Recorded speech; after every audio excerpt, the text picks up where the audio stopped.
I'm going to take you on a journey that will challenge everything you thought you knew about right and wrong, and by the end, you'll have a fresh perspective on morality. Morality. It's a word that's been debated by philosophers, theologians, and everyday people for centuries. At its core, morality is about distinguishing right from wrong, good from evil. It's the foundation upon which we build our societies, our laws, and our relationships. But have you ever stopped to think about what we mean by good and evil? Are they fixed concepts, or are they relative? In our daily lives, we're constantly faced with moral dilemmas. Should I tell the truth, even if it hurts someone? Should I prioritize my own needs over someone else's? These questions are rooted in our understanding of morality, and yet we often approach them with a simplistic good versus evil mindset. But what if I told you that this dichotomy is limited, even misleading? As we explore morality, it's essential to recognize that our understanding is shaped by our cultural, social, and historical contexts. What's considered good in one society might be seen as evil in another. This complexity reveals the flaws in our traditional morality.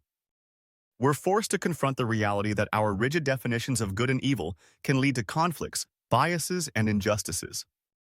The problem persists because our moral frameworks are often based on abstract principles rather than real-world experiences.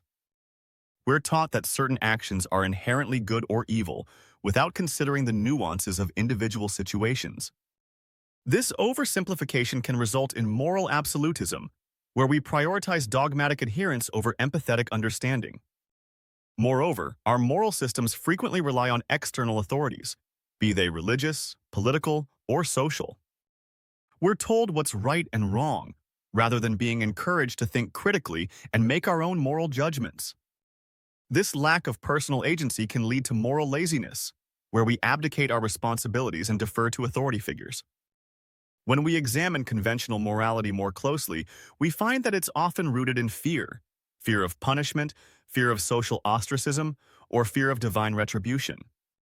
This fear-based approach can foster a culture of guilt, shame, and anxiety rather than inspiring genuine moral growth. Furthermore, our moral codes are often tied to power structures, where those in positions of authority dictates what's moral and what's not. This can result in the marginalization of certain groups as their experiences and perspectives are excluded from the moral conversation. In addition, conventional morality often prioritizes individual actions over collective consequences. We focus on personal virtue rather than systemic change, which can perpetuate social injustices and environmental degradation. The limitations of traditional morality become even more apparent when we consider the complexities of human nature. We're capable of both good and evil, often simultaneously. Our motivations are multifaceted, and our actions can have unintended consequences. As we navigate these challenges, it's essential to acknowledge that morality is not a fixed entity. It's a dynamic, evolving concept that requires ongoing reflection and adaptation. Philosophers have long grappled with these complexities, offering alternative perspectives on morality. Utilitarianism, for instance, suggests that actions are good if they promote the greatest happiness for the greatest number. This approach prioritizes consequences over abstract principles. Relativism, on the other hand, argues that morality is relative to cultural, social, and historical contexts. This view acknowledges the diversity of human experiences and the need for moral flexibility. Existentialism takes a more individualistic approach, emphasizing personal freedom and responsibility. According to this philosophy, we must take ownership of our moral choices and create our own meaning in life. Other philosophical frameworks, such as virtue ethics, care ethics, and moral particularism, offer further insights into the complexities of morality. Each perspective sheds light on the limitations of traditional morality and encourages us to think more deeply about our moral assumptions. As we delve deeper into these philosophical perspectives, a new framework for understanding morality begins to emerge. One that recognizes the inherent complexities of human nature, the importance of empathy and critical thinking, and the need for ongoing moral growth.